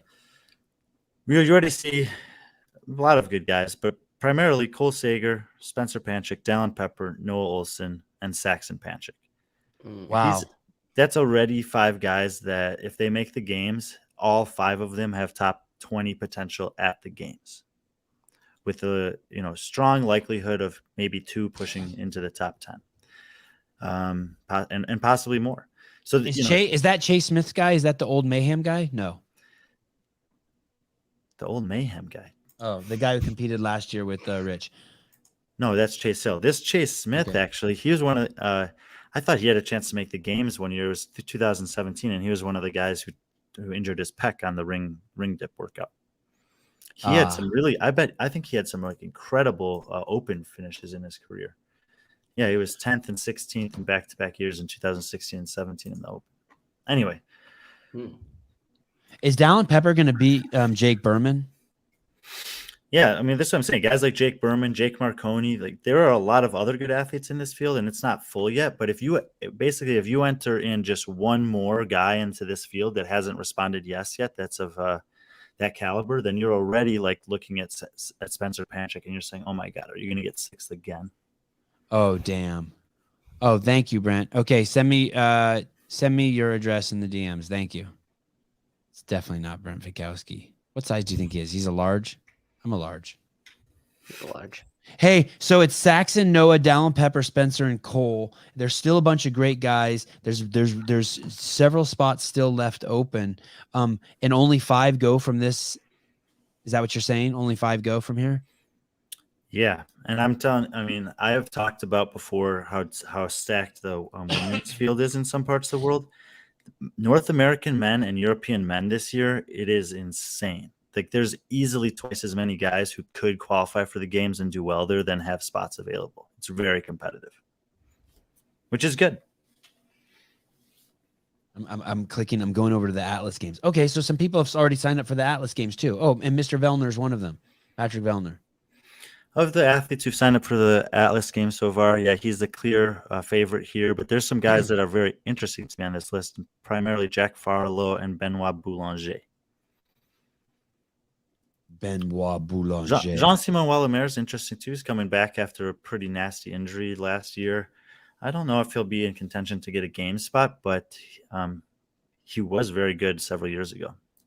How about Damien Conciatori? I don't know much about Damien Conciatori. He just wanted to say the last name. Yeah. Dude, how is that Canadian? Okay, so right now, Pat, and how many people go from this region? Also 5. Wow. Oh, Pat can go there high on fentanyl.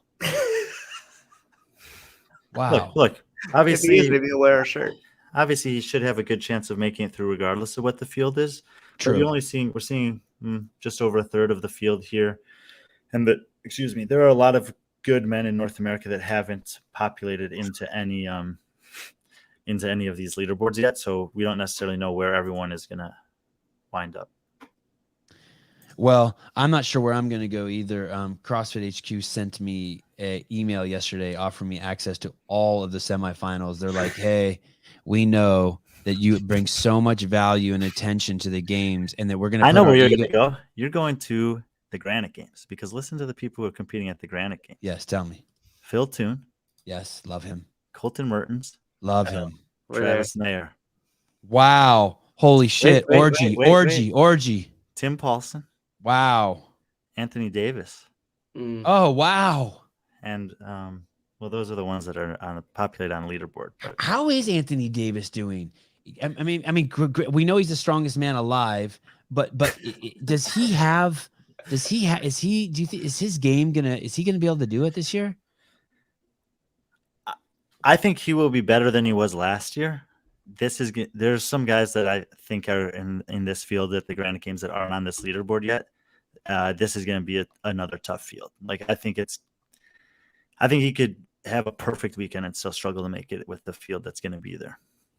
Has Marquand Jones ever been to the games? Yeah, he placed I think 5th in the 2018 East Regional and qualified. He was either 4th or 5th.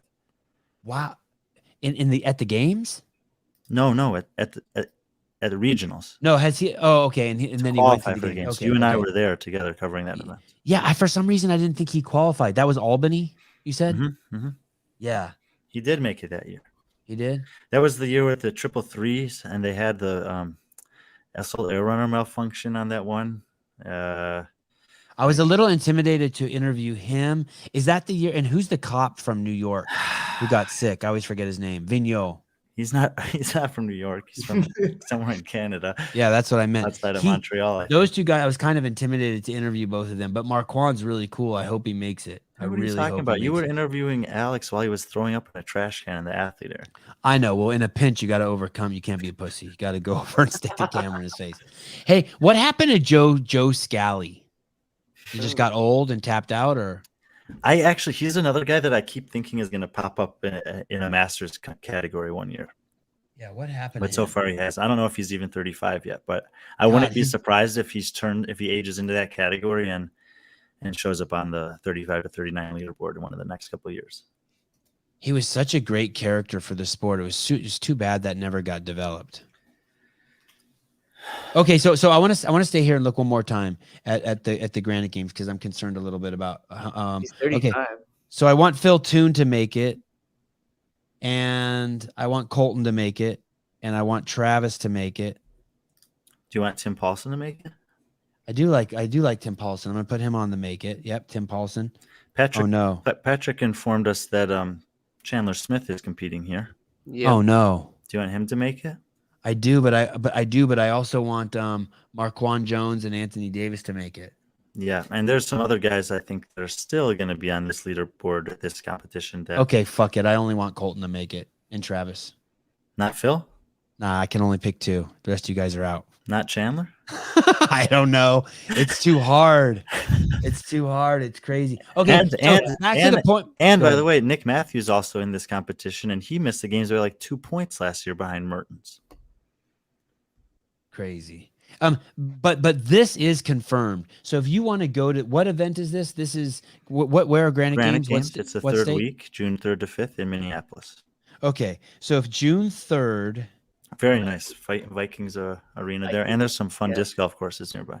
And who's the director over there? That's Loud and Live. Loud and Live. Okay, so we don't know who the director is. It's not Matt O'Keefe. I think Dylan Miletsky will be the primary guy there. Okay, and he's a great dude, as we all know. Okay, so if you want to go, you go on June 3rd, and you have your heart broken because there's so many good guys. How about girls? Let's look at girls. I just thought we were going to do the men and then the women, but that's fine. We can do one.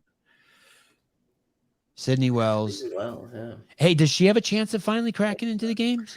Actually, with what we see here for this field right now, so Amanda Barnhart's in this field, Emily Rolfe, these are obviously, it's not a full field. And Danny Spiegel's in this field, which are three people that you would have to say, like, yeah, if, you probably give them the edge. But there's a bunch of women in this field that I think are really close. This particular field that I think are close. Alex Willis down there at the bottom, I think she placed like 12th or 13th into quarterfinals. Sydney won't beat Fee Sagafi either, right? 20. Is Fee on this list? Yeah, at the very top. Yeah. Oh, she must have registered since we started. Yeah, Sydney Wells is a good up-and-comer. Fee is obviously very good. Watch out for Chloe Wilson and also Kelly Stone. So there's a lot, and Alex Willis. So there's some, and I think there's some opportunity. Oh yeah. So Krista Stapp was supposed to be on that I Love It team also. So they're definitely not having a team this year. So they're going to this individual route. Okay, interesting. We just tapped into Brian's brain. Did you guys see that? Mm-hmm. We got a little self-talk in there. He was restructuring the matrix.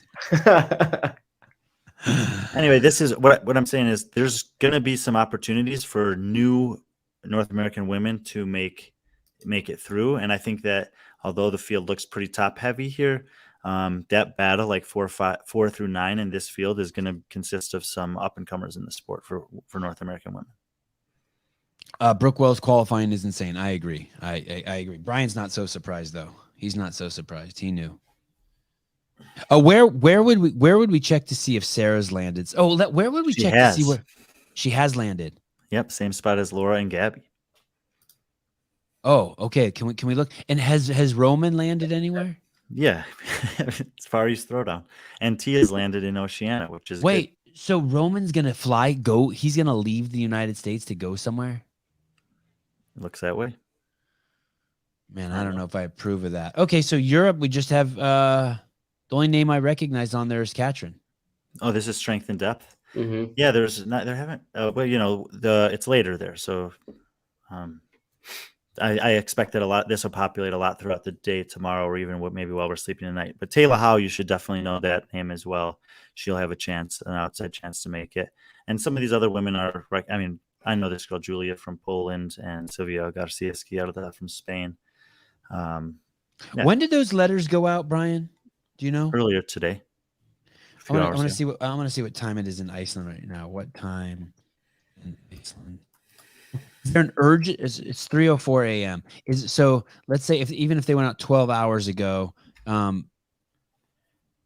would be 8 a.m. Pacific Standard Time. That would have been 3 p.m. in Iceland. Why would Katrin decide so quickly? Is there an urgency to it that the places could fill up? No. I think it's one of those things. Like, if you know you're going to do it, you get the invitation, you go through the process, you fill it out, it's done, you move on. The thing is, in Europe in particular, they have 2 semifinals. One is the first weekend and one's the last weekend. So this is a big deal because obviously if you're having a training cycle and you need to prepare for May 20th compared to June 10th to be in, for a lot of these athletes, this is it. Like, this is the only weekend opportunity for you to qualify. So you say you want to peak for the games, you got to get there first. So semifinals is your peak. And to find out on April 11th whether you have to be ready on May 20th or June 10th, that's a big deal. Coaches for those athletes are now probably restructuring their training cycle, their deload weeks, their tapering to coincide with when that will be. But up until this morning, they couldn't have made those plans. They could have only speculated about which one it could be. Say those things in English for me. Basically, you want to peak at the event, and you say you have to deload and those things. Are you basically saying that it's basically to maximize all the energy systems and your strength, right? So basically, in the next 4 weeks, you have to try to show up there with the ability to do the best 3-minute, 12-minute, 22-minute workouts and be strong as fuck. Exactly. Yeah, and I think it's an okay amount of time to give the athletes, but I think there's a way to streamline the process and give even more heads up in future years. Okay. All right. So soon the teams will get there within a week. The teams semifinals. Do the teams do semifinals? Yeah. CrossFit posted something. I sent you guys a picture of the like upcoming dates that are important. For that picture that had Darius was on it. Darius, okay.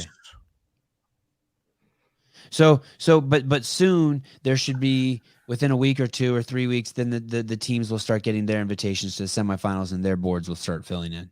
Yeah, April 18th. Is there anything else happening, Brian? So the next thing, there's nothing really to talk about. Oh, the Masters.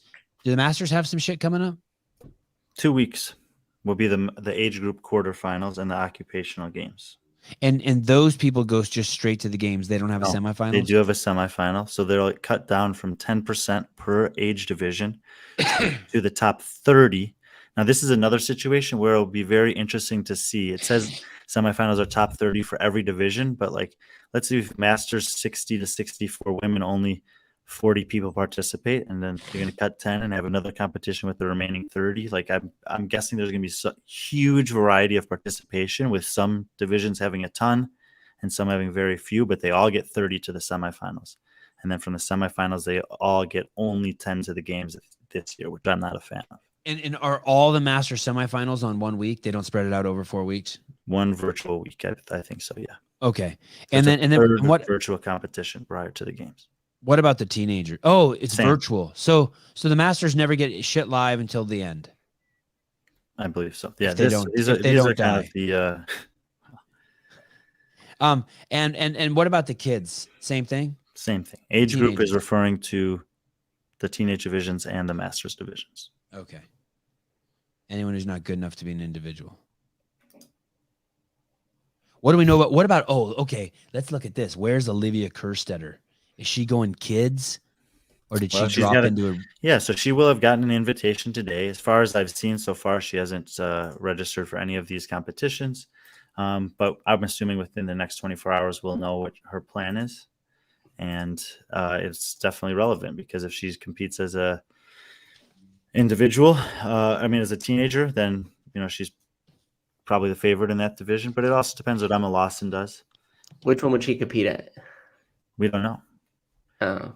I'm not even sure that I don't think the athletes knew today until they got their invites which one they were going to be invited to. Oh, okay.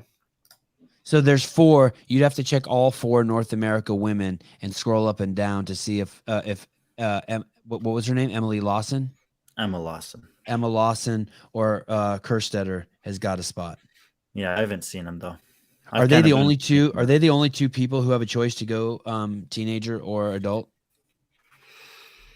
Teenager or adult? Oh, there he is. He found her. What region is that? She's Atlas. at the Atlas Games. Okay, well wow. Scuds. And Brian, when does she have to choose? She's chosen. By seeing her name on this list, she's chosen. So she can't go kitty. She's not going teenage. How about that? Danny Horan. Yeah, it's a name we haven't seen in a while. So wow. And so she trains in New York, so Atlas Games is close enough. She just just goes over the border. Man, I would just think that's so stressful going to Canada. And then scroll down, Allison Scuds also. She trains in Vermont, not New York. Yeah, close enough. Hey, Scuds, isn't she trained in Vegas with Danielle Brandon? Yeah. And so she's going to Canada too. Fascinating. Do you have any thoughts on that? How does that happen? She chose that, right? No. That's where she got invited to. That's where she got invited to. But Pat informed us that there was not actually a preference selection option available this year. And so this was done based on, probably not geography, possibly quarterfinal ranking. Otherwise, so you did unknown. So you did shit. So how does that mean quarterfinal ranking? You did shitty. You get sent to Canada or Dubai? No. The seeding process is unknown. It's very ubiquitous, arbitrary, and secretive, and no one understands it. And that gives CrossFit the freedom to kind of manipulate the seeding process if they wanted to. And what I mean by that is what I did last year and Tyler Watkins did this year for me, which was really nice of him, is we seeded all the athletes based on their quarterfinal rank. 1, 2, 3, 4, and then 4 with 5, 6 with 3, 7 with 2, 8 with 1, and just kept snaking back and forth for all 120 placements. And when we looked at that, he's working on another metric that he calls the relative strength index. And so we applied a relative strength index to those 4 fields so you could see whether they'd be balanced out or not. And it was, in that system, like you're going to get some, what you would call like in the World Cup, like a group of death. Like you'll see a list of guys and you'll be like, holy cow, there's 8 killers in that group, like 8 guys that maybe are top 20 at the games. And in this one, I only see 3 or 4. Right. It's not a perfect seeding system. I'm not saying we have the perfect seeding you don't system. Know. You don't know if it is. But what I do think is that CrossFit should soon, obviously I haven't do this year. I think that it would be wise if they had a pre-communicated seeding system so that the athletes knew what the process was and weren't just kind of. Why? What would that help? Well, 2 things. I need to pee, but I need to come back and ask you a question here real quick. I want to ask you about why. You tell me, what do you think is more fair and equitable? To have a pre-communicated system that's then applied to a group of athletes after they compete, or to say, we'll make it fair and equitable. Just trust us, guys. Well, here's the thing. And maybe I'm thinking about this wrong. So unfuck me if I'm thinking about this wrong. But you're 20 people are at my house, and I'm gonna order 4 large pizzas, 6 large pizzas. I always over order. I don't ask anyone what the fuck they want. I don't give a fuck what you want. If I ask you what you want, someone's gonna have their feelings hurt because it's not gonna come the way they want. So I order a pepperoni, a cheese. And don't get upset, people. A pepperoni and olive and a pineapple and ham. Okay. And they come and either you eat one or you don't. And you should just be thankful that you got the pizza and there's ranch and red pepper there and the fights are on. Did you get how many 24 liters of Coke? 6. But my point being is why tell them? I understand what you're saying, the importance. Will you go back to that one leaderboard that had Tori Dyson on it? I think that's her name. That was Katrin Daughter's old training partner over at Ben Bergeron's place. Mm-hmm. I was kind of fascinated to see her name that she's still in the game. That's pretty cool. She's tiny. Do you know who that is, Brian? Yes, I do.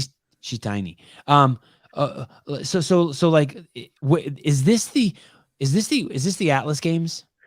Yes. I just can't see I just can't see sending Americans up to Canada to compete. That's the part I'm tripping on, the geography. Why not? Because crossing the border's ass.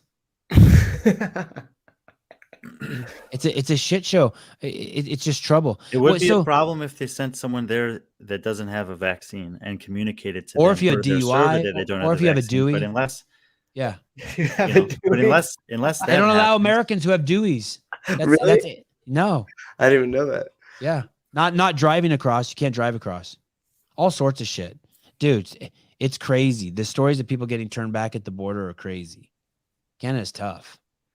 Well, this is why I've been in secondary there. Every time I've been there, I've either gone to secondary or someone I'm with has gone to secondary. One time Dave went to secondary. Me and Greg and Dave flew there and Dave got taken to secondary. I'm off subject again, but it was pretty funny. Subscribe to our newsletter to hear that story. He started like twitching and shit. Okay, sorry, Brian. So Brian, you think it should be transparent? Yeah, I think, and I have some ideas, but don't necessarily think they're the only ideas. But I think, yeah, you should say this is the seeding process. And do you think the athletes should have a say so that they can game it? I don't mean that in a disrespectful or that's not loaded either. I don't have a problem with them gaming it. But you know what I mean by gaming it. You pick the weakest region so that you can go. How do you know what the weakest region is? I don't know. Because I think it depends on who you are. If you're a top athlete, if you're actually think that you have the chance to podium or maybe even top 5 at the games, then you just want to go to the first one. You just want to get it out of the way and move on with the training and preparation for the games. And that's a huge advantage. Mm-hmm. The rumor has it that Justin Medeiros is going the first week in the syndicate. And if he's going there and he qualifies from there, and we know that Pat Vellner's not going to the Atlas Games, which is like 20 days later. Yeah, 20 days later. So that means that Justin's got a 20-day head start on preparation for the games over his next closest competitor. Yeah, that's huge. It's a huge advantage. It is?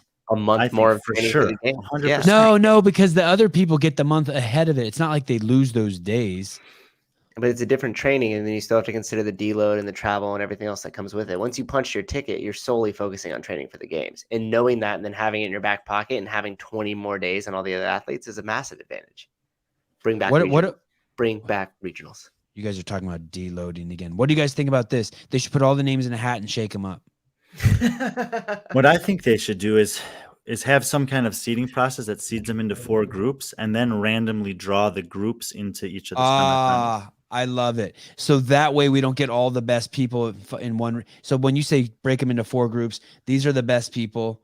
These are so there's 300 in each. These are the 70. No, there's not 300 in each. So let's just for simplicity's sake, let's talk about North America. There's 120 men. Okay. So a potential thing that you could do, let's just say you take the top 40 people from quarterfinals and you just rank them 1 through 40. And then so that if you place in the top 40, that you're not going to have to compete against any more than 9 other guys that place in the top 40 at quarterfinals. So you're just ranking the top 40 and separating them out in the snake style or whatever it is.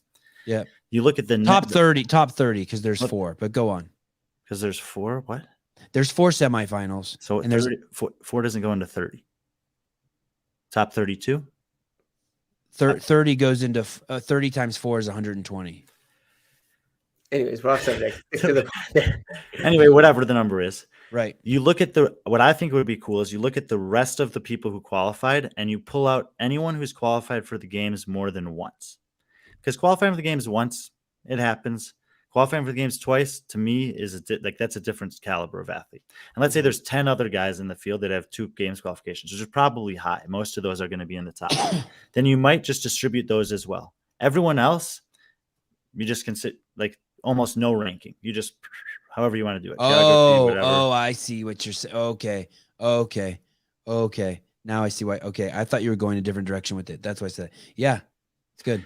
But whatever. Like I good. said, I don't have the perfect answer, but I don't think that you are factoring in the quarterfinal ranking. You are accounting for the fact that there could be guys like, let's just say, Ben Smith or Travis Mayer that don't place in the top 40 but have a ton of games accolades, and you don't just want to have like it just randomly be that they finish 68th and 72nd and 76th, and they're just every fourth guy is just this, huge name, because it's also a draw. Travis Mayer is going to get more attention than a guy who's his first time ever making it to this level of competition. And if they all just end up in the same one, then that'll be the one everyone wants to go to as a fan. So you're just distributing the top, distributing the established athletes in the space. So they may have done that. They might have done something like that, but it's not Okay. known what they're doing. Right. Just like it's not known what you're ordering, except now it's known what you're ordering. Thank you for communicating that ahead of time. I'll factor that into my decision when I come over for pizza. Yes. Brian is struggling with stuff. That's why you watch the show. That's why you watch the show. The show should be called "Try to Hear Brian Talk About Quarterfinals with Sevan Pervs Out." Okay. Well, that's exciting to see them loading up. I feel like we're getting closer. You know what I mean? It's like, it's cool. Yeah. Because the semifinals is the first competition as far as I'm concerned. I've expressed this already. I'm bummed about the open and the quarterfinals. I wish the quarterfinals would just go away. I wouldn't even care. To tell you the truth, I'd be even happier if people just went straight from the open to the games at this point. I'm just not a fan of the quarterfinals and the open. I think they're just fucking each other up. There's just no tension for me. But the semifinals, they'll Danielle be Brandon just registered for the MAC. Let's go. Oh, Are you sure she wasn't hacked? That's actually her. Yeah, Brooke Wells will be there. Sydney McAlishan, Emma Gardner, who's training out of CrossFit New England now. Kira Milligan, who trains in Vegas with Danielle Brandon. Rebecca Fuselier, who someone in the comments asked about. This is shaping up to be a pretty good field too. And so what we think happened is that they sent her something and they said, "Hey, we're sticking you here. Do you have any issues?" And if you say no, you go.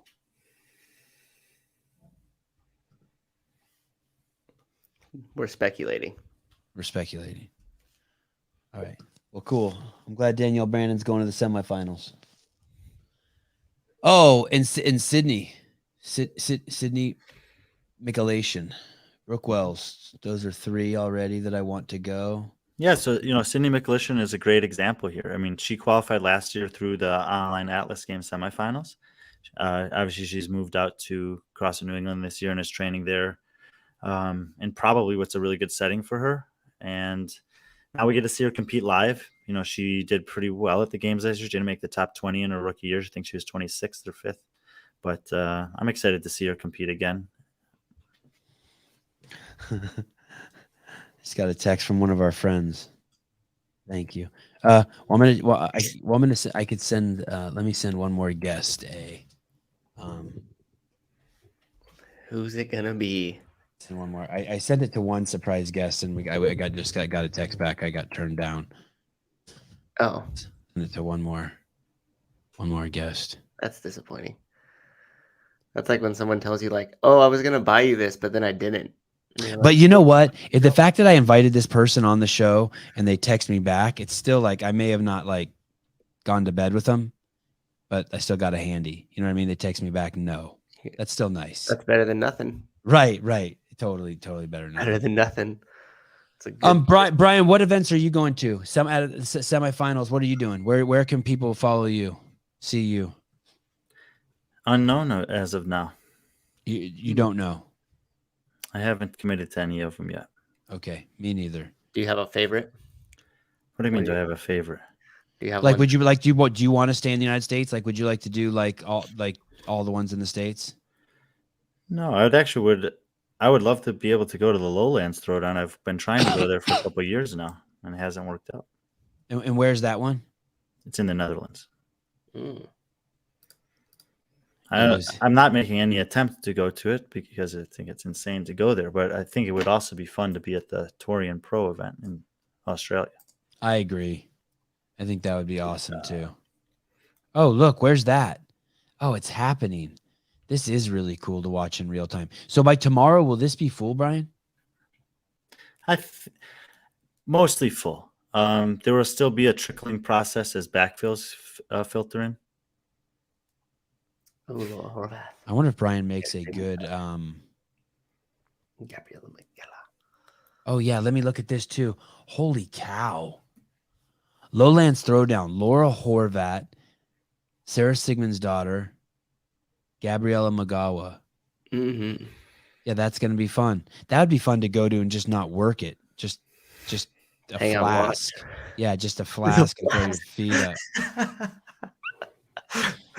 Just brown bagging it. That woman from Spain, Elena Caratelasano Huja, she's pretty good too. I think she's got a outside chance, the last chance qualifier chance.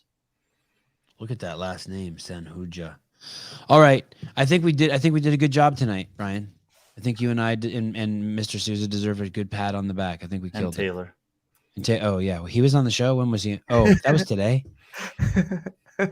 Oh, Bruce Wayne, always love to see you. Patrick Clark, thanks for checking in. Jiggy Josh, the Dick Butter, Corey Leonard. Sevan, a new athlete just signed up for the Granite Games that I think you'll be interested in as well. So it'll be right at the top of the list. Male or Read it- girl? Just, woman. Just read it off for us. Granite Games. Ooh. Ooh. Sierra. Is that a silent T? I don't know. Jelmeland.